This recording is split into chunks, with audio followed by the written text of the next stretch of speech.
how did you get yourself through the lowest moments? Like a lot of people are struggling right now, especially in the UK. It's not the greatest place. No. So how did you get through the darkest moments?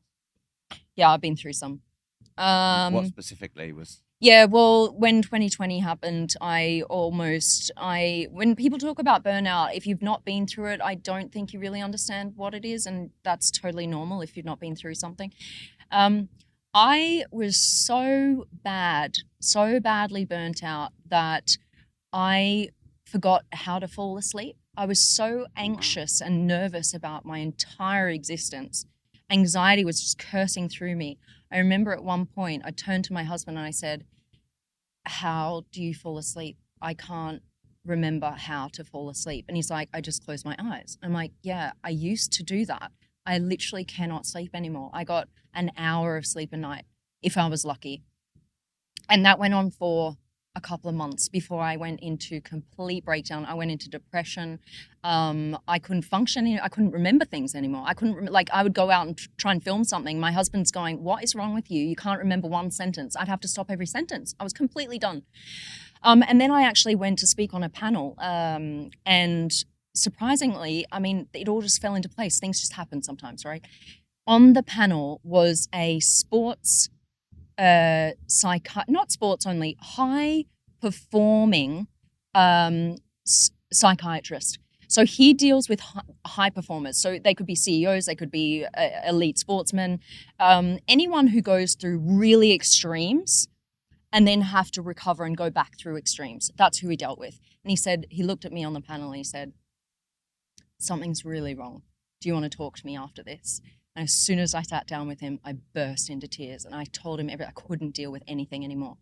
And he goes, right, what you haven't realized is you're not just on social media, you're a high performer, which means you have to get in front of the camera for hours on end. Energy is 300% of a normal person for hours on end. Then you go to an event where everyone expects you to be high energy for 3 hours. Then you get on a plane. Then you are a high performer. And when are you taking your rest? Because when you are a sports person, you go and perform and you give it your all for like 4 hours. But then what happens is you come backstage, you've got a therapist, you've got a masseuse, you've got a team, you've got a coach, you've got a whole slew of people around you helping you to recover from that intense period. He said, when do you ever do that? And I was like, I've literally never taken a recovery time ever in the 4 years I've been doing this. Not even 2 hours. And he said, that's why you burn out. You need to realize that if you're going to put in that much energy into everything every day, you also need to put in just as much energy into recovery. And that really helped me. So then I saw him for a while, just talk through all my issues. I got on medication. The one thing that really spurred this was I lost my dog like a few months before that, and she was my baby. You know, I'm an animal lover, and so everything just came together. And so how did I get through it? Professional help, my husband helping me, my friends, everyone just supporting me and going, do you know what? Just take the time. People will be here for you when you're ready. They're not just going to go away. Just explain what you're going through. So I would be really honest. I just picked up the camera and I spoke to my audience and I started crying. I was like, I just want you guys to understand that I need your support right now. I can't do this every day. That's why I'm going to hire people. And when you see them on my page, don't bash me for it. Don't be like, oh, who the hell is this and why aren't you on it? Because I can't survive anymore doing it all myself. So when you see them, can you just support me in it? Yeah. And people did. Yeah. Wow. I was open with it, Yeah. So I just went on a massive rant. But yeah, that was a hard time. That was probably the worst time I went through. So 2 or 3 times on our discussion, it's come up where things have been hard and afterwards it's better. So everything's temporary. That's what we've learned. Yeah. Even the joy is temporary. Hard times temporary. Everything's kind of temporary. Yeah. So I've not what I used to do is let the, it's a huge roller coaster of emotions. One day you can get a call from Bugatti and they're like, oh my God, come and film the newest thing. It's exclusive and all of this. And so we're on a high. We're like, oh my God, we're doing so well. Awesome. An hour later, we'll get a call from a lawyer saying you're being sued by someone and it's going to cost you $200,000. So those emotions, you go high and then you go low and then something else high happens. And so you're up, down, up, down, up, down. And when you're an entrepreneur, that can be multiple times a day. A day. Exactly. Yeah. and so I've kind of had to learn to not let the highs get me too high and not the lows get me too low. So I kind of have to regulate my emotions throughout the day. Yeah. And so Nick will come to me and say, oh my God, have you seen this amazing article and what they've written about you? I said, no, and I don't want to read it because I don't want to let what other people say about me affect my mood and my emotions, even if it's good. Yeah. Because I need to affect my emotions and my mood, not them. Do you know a mentor of mine said once, we were in the back of a car because he was coming to speak at one of my events. And he's very spiritual and he was kind of meditating in the car. And he looked at me out of nowhere and he said, Rob, I gave up happiness years ago because it made me so damn depressed. And it took me years to understand it because it's like a Yoda moment in Star Wars. But, you know, happiness, especially elation, shoots you up there. I think it's a law, what goes up must come down. Yeah. So when you said what you said, I understand the wisdom in that. And I realize that some people might listen saying, oh, well, you don't want to regulate your happiness. You don't want to regulate your joy. But what goes up must come down. Yeah. If you're going to the extremes of the highs, then you're going to go through the extremes of the lows. And I will let myself, like when we raise money or whatever for the company, I'll let myself enjoy that high. Yeah. You know, I'll enjoy it. But I just know the next hour I'll get a call from a freaking lawyer or someone saying, you know, everything's shit, everything's going to shit, you know, and I just need to be ready for it.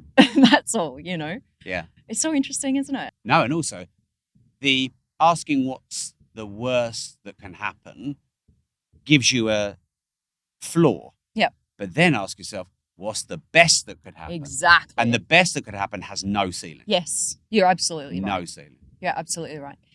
Do you feel like you've achieved everything now? No. Yeah. I mean, you never do, right? No, I mean, I don't have anywhere near the views that you do. No, but it's not about views for you. You've got a cash cow. You've literally got money coming in every day from your real estate. Yeah, but I could have more. Yeah, of course, of course.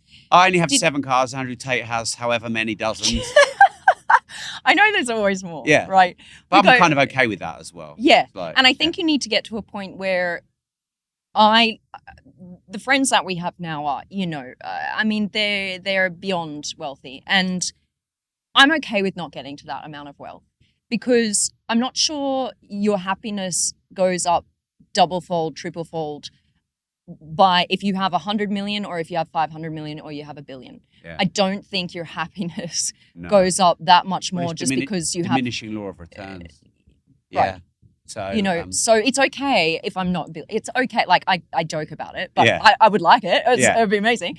But is my happiness going to be tenfold? Probably not. I probably have more stress. So, you know, you just need to kind of watch out for it. Yes, you want to be successful. Yes, you want to have money. But at some point you got to realize, right, if earning more and putting more time into earning money and not being with my family and not doing all the other things I love will make me more money, but will it actually make me happier? No. Right, then let's just be happy at this level and keep succeeding, but have balance. Like spend some of that time with your family instead of working. And that's something I've learned just in the last year. Would you ever buy cars just for them to appreciate? Of course. She says with a Rolls Royce that's dropping both cars like a stone. That go down in value. Yeah. I will once I make enough fuck you money to put it into something and just let it sit there. Yeah. At the moment, as I said, it's not my priority. I want to put a lot of money back into my business. What are your yearly revenues in your business? So when tens of millions? Yeah. Okay. So let me put it this way. So during COVID, it was our biggest year. We only had 4 staff, and we made 11 million, and the profit margin was 98%. Wow. Okay. So we pocketed in over $10 million. The next year, we started hiring. Yeah. So, all of that kind of came down. Yeah. So you have to accept that things are you're not going to make as much money, but in the long term, that's the goal, to make even more money. Right. Yeah. So then we went to 8 mil. 10? Yeah. So then we went to 8. Yeah. Then I think 6, and now we're at the bottom because now we've established everything. Yeah. Now we've got the team in place. We fund everything at the moment, so we've got the funding. We can inject lots of money into it still. Yeah. We've the editorial website is taking off. SBX is just taking off now.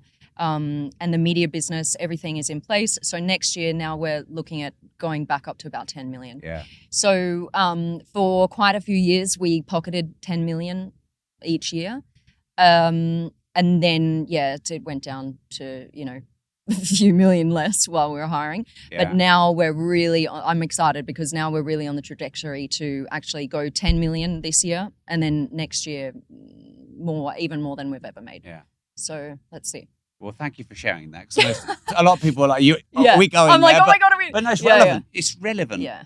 Yeah. See, and so for the business 2 years ago, I think it was, we didn't have the editorial business. We didn't have SBX. We just had our media business, and we were offered $100 million to sell it.